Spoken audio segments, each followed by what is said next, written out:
tenemos a Nacho y Esqueleto.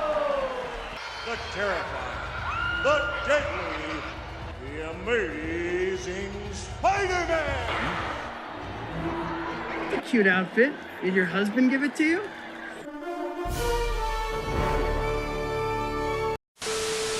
Hello movie fans, thanks so much for clicking on this video. My name is Chris. I am still wondering if I'm dreaming right now, if this is all a joke. Am I gonna wake up and go, Sony didn't really just announce a Spider-Man luchador movie, right? But we're gonna be talking about that along with so much more, because Sony just went ahead and had their CinemaCon panel where they revealed some of their upcoming projects for the coming years, and some of it really exciting, looking forward to it. Others, I was like, I'm still processing it, man. I'll be leaving timestamps in the description if there's a story you want to skip around to, but I will be wanting to hear from you guys out there. What was your favorite thing announced at the Sony CinemaCon panel? What were you most flabbergasted by? We still have an entire week left of other studios presenting stuff. I doubt anything will bring me such shock like a Spider-Man luchador movie. What the?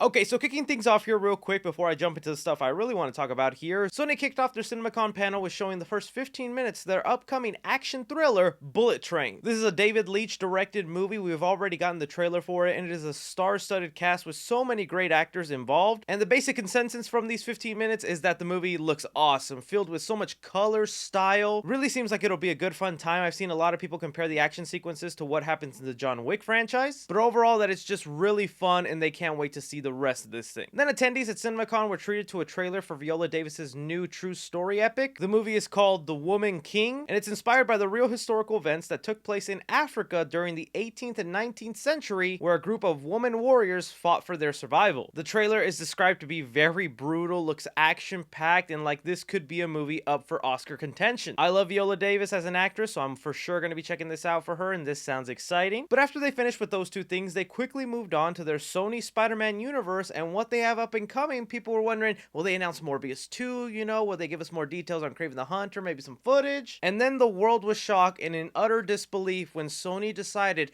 to announce a movie called El Muerto, starring Bad Bunny as a luchador character that appears in Spider-Man comic books for like one series. They even went ahead and gave this movie a release date of January 2024, since this was a character I had never heard about in Spider-Man canon like a lot of people out there. Doing my research on the character, it basically is about this family legacy of luchadors who all wear this magical mask that grants them with enhanced abilities like strength, endurance, and basically just being the ultimate wrestler. The caveat to having this mask is that it's passed down generation by generation, and to earn the title of the mask, you must fight this demon called El Dorado, and once you have defeated this being, you have earned the right to wear the mask. Only problem is El Muerto, the latest one up to earn the mask, decided he did not want to fight in a battle, running away and instead getting his father killed in the crossfires. This is then where El Dorado felt bad for the kid, gave him a 10-year chance to find a worthy opponent that he can unmask in the ring, granting him worthy of the luchador mask. And as luck would have it, 10 years, that fighter would eventually fight Spider-Man and come really close to unmasking Peter Parker. However, he is unsuccessful, but Spider-Man does later help him fight El Dorado and earn the title of his mask. That what I just described to you is what Sony read, looked at, and said,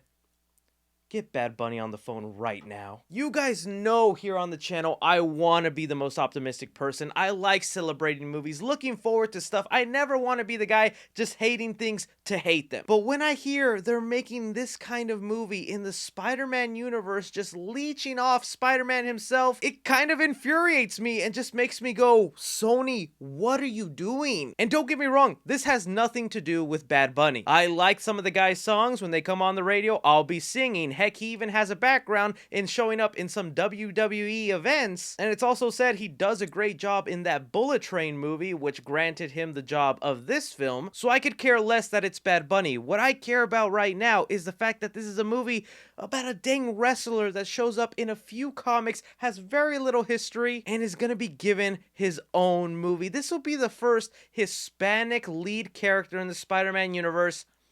when Miles Morales is right there, not in live action? Miguel O'Hara, right there, not in live action. Why is this the character you chose to be given that spotlight and to move your Sony universe forward? I never want to be the person saying this movie's a cash grab, because guess what?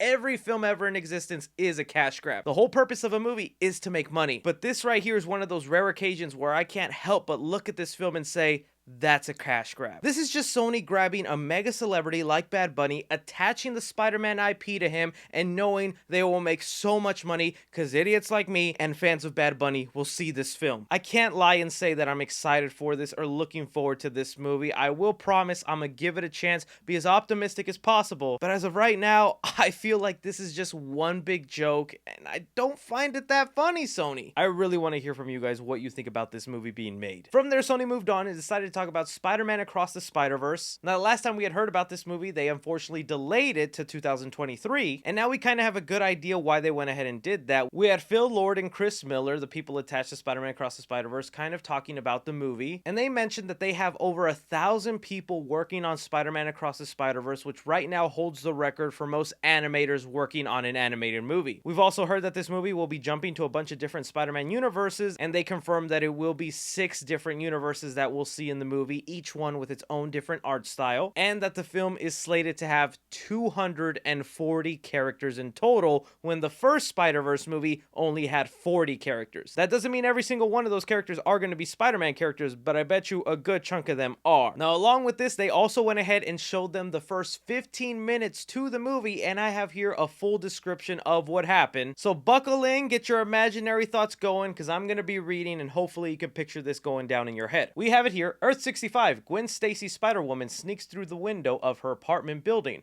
Her father, Captain George Stacy, is doing dishes. We caught a break in the Spider-Man case, he says. A hostage situation at the Venom Museum. The Vulture, he speaks Italian. His dialogue is stylized subtitles. Da Vinci style. Gwen quips he's a Renaissance man. He has lethal claws, a 40-foot wingspan of razor blade sharp wings, and modern weaponry like drones. Gwen suits up and swings into action. Spider-Gwen versus Vulture in the museum. Vulture pins her and is about to cut her to shreds. This is the dumbest way to die. Suddenly, a multiverse portal opens, a red glowing web shoots out. Out leaps Spider-Man 2099 from Earth 298. She asks if he's the Blue Panther. He's from another dimension. Spider-Woman and 99 double team Vulture. 99 begrudgingly asks Layla, his quirky virtual assistant, to send backup. He grumbles again, call for backup. Jessica Drew, the Spider-Woman, rides out of the portal on a super spy motorcycle. She wears a spy-like suit of red and black. Gwen notices her big belly. Drew proudly says she's 5 months pregnant. Outside, 99 wrestles with the Vulture up in the air. In the shadows, he bares his spider-like teeth, almost like a vampire. They're interrupted by a police helicopter. The Vulture knocks it out of the sky. It falls tumbling towards a crowd of onlookers below. Gwen, Miguel, and Drew race into action. Gwen does a dazzling, dizzy move as she leaps over the chopper, spinning a web to catch the helicopter. Miguel and Drew help slow its descent with webs. Together, the trio catches the copter in a web just before it crushes the people below in the wreckage. In the wreckage, Gwen stumbles, exhausted. She tries to catch her breath when a shadowy figure sneaks up behind her. It's her father, gun drawn. You are under arrest for the murder of Peter Parker. Trapped, Spider-Gwen unmasked to reveal the shadowy face of Gwen Stacy. I thought about telling you,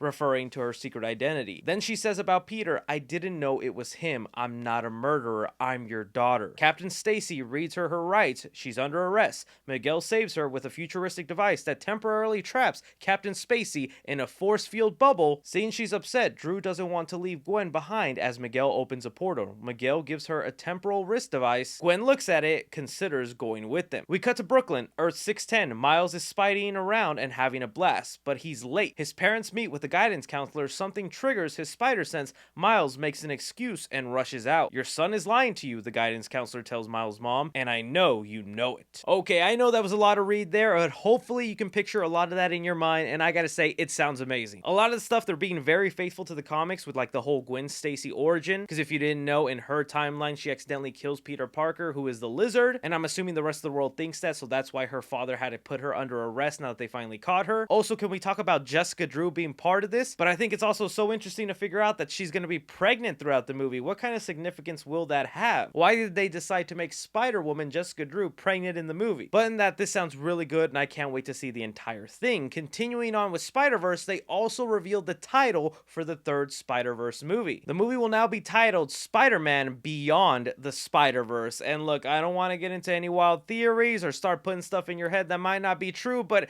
when you're thinking Beyond the Spider-Verse, does that mean the third Spider-Verse movie will be live action and we'll see Miles cross over into the real world? Maybe have a little fun with Tom Holland, Toby, Andrew? I mean, that's just me guessing. What else could Beyond the Spider-Verse mean? They are already doing the multiverse, so what is more beyond the multiverse? It should be noted that that movie is set to release March of 2024, only a year after the second movie. That's exciting. I need your guys' theories to what you think Beyond the Spider-Verse could mean. From there, Sony showed a quick sizzle reel to a bunch of their upcoming movies, and there was just a lot of stuff in there for some of their general films, but people did catch a couple of seconds for Kraven the Hunter. So we do have here a minor description for the Kraven the Hunter footage. One, they say they got the footage of Kraven on a truck where he's smashing the window. We've actually gotten that behind the scene footage before. I've shown it here on the channel. The people at CinemaCon just got the actual footage that they captured with cameras. They also said there's a sequence where Kraven the Hunter is seen running through snow, so you can expect some snowy sequences with Aaron Taylor Johnson. Right before ending the panel, they also went ahead and confirmed that Venom 3 is a go and they will be working on that film, and I feel like that was a no-brainer. Of course that was going to be happening. Unfortunately, they really didn't give any other information about Venom 3, but if you remember the last movie, they basically hinted at Toxin being the villain or maybe a friend to Venom in the next movie, so that's a direction you can see them heading in. Other than that, man, I don't know what they do for a third Venom film, because Toxin is great and all, but I don't think he's a big enough draw like Carnage was. This movie, I was really hoping for it to be Venom versus Spider-Man, but I don't know if it's going to end up being that. But the other thing I was really excited to hear about is they did confirm Sony will be making a sequel to Ghostbusters Afterlife. Again, no concrete details. It was just something that they said before the panel ended, that they were working on another Ghostbusters movie, but I can pretty much assume with the success and the cast that they had that a lot of those original people will be coming back, like Jason Reitman. I think the finale of Ghostbusters Afterlife set it up really well for a traditional Ghostbusters movie. What I mean by traditional is that I don't think we'll be seeing these kids be Ghostbusters again. From the looks of it, it looks like they're going to reopen the Ghostbuster station and go on missions again. So you can most likely bet people like Paul Rudd will be a Ghostbuster, and maybe a few other casting members thrown in there, with maybe Ernie Hudson's character teaching them the rope, and the kids having a feature role here and there, maybe helping out a little bit. That's just my guess. Either way, I'm happy more Ghostbusters is headed our way. But that is basically what was revealed during the Sony CinemaCon panel. Like I said, guys, a lot of exciting stuff. I'm happy with like the Venom 3 announcement, Ghostbusters sequel, the Spider-Verse stuff sounds amazing. I can't wait to see it. But again, the only thing that has me hesitant and wondering why is this whole Luchador El Muerto movie. I'm hoping I get proven wrong, and when that movie comes out, I could be like, yo, this is actually the best Sony Spider-Man spin-off movie. Y'all need to check it out. But until then, I'm just gonna be wondering, Sony, what are you doing? Let me know what you guys think. Don't be forgetting to hit that like button, subscribe if you haven't already, follow me on Twitter at 3C Films or on TikTok at 3C Films. But as always, I'm Chris. Take care.